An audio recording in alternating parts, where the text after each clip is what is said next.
Fala, filhotes, vocês estão vivos? No vídeo de agora nós vamos falar um pouquinho do Barão de Roubach, vamos falar de imanência e transcendência, vamos falar das coisas belas e como elas permitem ver a beleza, segundo Platão. Bora lá? Então, quem que foi o Barão de Roubach, né? Foi um filósofo franco-alemão do período do Iluminismo e teve papel decisivo na concepção do materialismo e do ateísmo modernos. Sua obra mais conhecida é O Sistema da Natureza ou As Leis do Mundo Físico e do Mundo Moral, publicada originalmente de modo anônimo em 1770, ou seja, no século XVIII. Tem uma imagem aqui, né? Mansur Idriss Mohamed, que nasceu em 1962, sem título, 2013, Olha sobre a Tela, né? Uma obra apresentada em exposição Imanência e Transcendência em Casablanca, no Marrocos, em 2013. E o que é imanência e transcendência? Imanência é a característica de algo que, ao ser explicado, permanece no mesmo nível da realidade considerado, sem apontar para além desse nível. Os exemplos, né?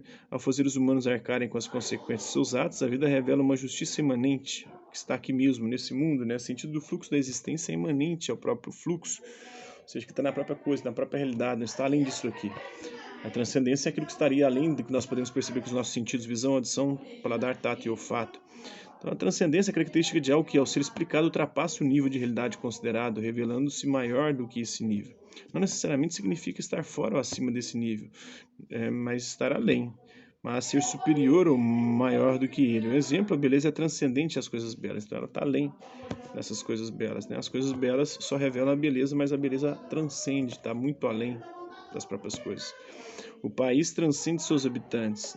Também o filósofo grego Platão, por exemplo, observava que, embora os seres humanos reconheçam coisas belas no mundo, não faz sentido dizer que a beleza é apenas o conjunto de coisas belas. A beleza é mais do que esse conjunto, vai além dele. É o que dá o seu sentido. Afinal, tudo no mundo surge, desenvolve-se e morre. Também as coisas belas passam por esse processo. No entanto, o desaparecimento das coisas belas não faz desaparecer a experiência da beleza. Pelo contrário, outras coisas belas continuam a surgir e manifestando a beleza originária, né? Para falar de modo coerente sobre o mundo, Platão concluía que era necessário ir além do dinamismo da matéria e apontar para uma dimensão que age na matéria e a supera. A beleza, assim, mais do que uma característica imanente às coisas belas, deve ser entendida como algo transcendente, que faz as coisas serem belas, sendo maior do que elas e independente delas. O mesmo ocorre com as coisas verdadeiras e a verdade, as coisas boas e a bondade, as coisas numeradas e os números. A essa dimensão transcendente, Platão chamou de ideia, essência ou forma. Como tudo que existe visa obter a máxima realização de si, Platão concluía que a finalidade de tudo é imitar as ideias, é se tornar como elas, tanto quanto é possível no mundo material. A objeção de que as ideias, a objeção é um argumento contrário a uma discordância, né, de que as ideias, essências ou formas não são realidades observáveis no mundo, o pensamento platônico responderia que é o mundo mesmo que aponta para elas. Essa dimensão transcendente seria até mais compreensível do que a matéria. Afinal, não há experiência direta de algo ao que se possa dar o nome de matéria, mas apenas experiência de coisas materiais singulares. Falar então de matéria significa usar um conceito, uma ideia, uma forma, uma essência, né? Uma elaboração mental com o fim de apontar para uma dimensão imanente que, assim como as ideias, também não é diretamente perceptível. Mantendo grande semelhança com o procedimento platônico, mas introduzindo nele uma diferença radical, pensadores religiosos defendem que o sentido da existência ou a sua finalidade é conhecer a Deus. A semelhança com Platão reside em apontar para uma dimensão transcendente que esclarece o mundo. A diferença, por sua vez, está em pensar que essa dimensão transcendente é alguém, um ser com o qual se pode estabelecer uma relação de amizade e amor recíproco.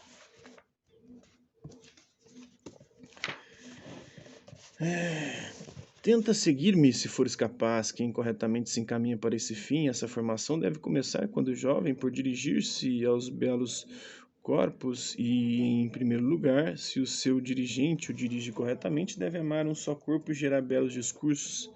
Depois deve compreender que a beleza em qualquer corpo é irmã da beleza que está em qualquer outro corpo e que, se deve procurar o belo na forma, seria uma tolice não considerar uma só e mesma beleza em todos os corpos. Ao entender isso, quem está em formação deve fazer-se amante de todos os belos corpos e largar o amor violento de um corpo só após desprezá-lo e considerá-lo mesquinho, ou seja, limitado, estreito. Depois disso, quem está em formação deve considerar mais preciosa do que a beleza do corpo, a beleza que está nas almas, de modo que, mesmo se alguém de uma alma gentil tenha todavia um escasso encanto, contente-se quem está em formação, ame e se interesse por esse alguém e produza e procure discursos tais que tornem melhores os jovens, para que então seja obrigado a contemplar o belo nos ofícios e nas leis, e a ver assim que ele mesmo que está em formação tem um parentesco comum e julga enfim de pouca monta, ou seja, de pouca importância o belo no corpo. Depois, os ofícios é para ciências, né? O termo ciências aqui refere-se a conhecimentos seguros, justificados racionalmente, não a ciências em sentido moderno, essa ciência empírica, né?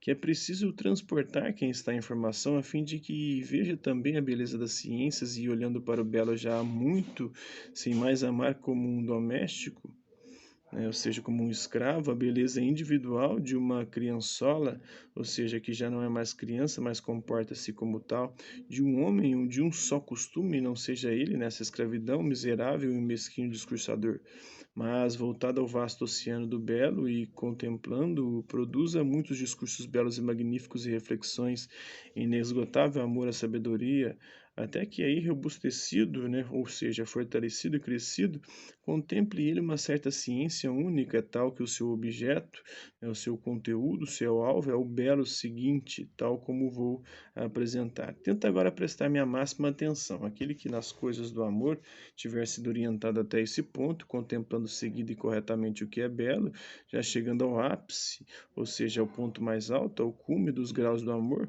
súbito, né, ou seja, imediatamente, de repente, perceberá algo de maravilhosamente belo em sua natureza. Aquilo mesmo, ó Sócrates, a que tendiam todas as penas ou todos os esforços anteriores.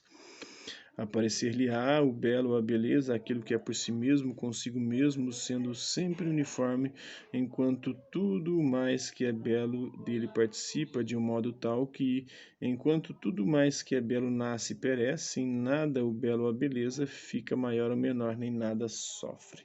Então esse é um trecho aí do Banquete de Platão, onde ele está falando sobre as coisas belas e como elas permitem a gente ver a beleza. Espero que vocês tenham gostado do vídeo. Quem curtiu, dá um like. Quem não curtiu, dá um dislike. Hasta la vista, até a próxima.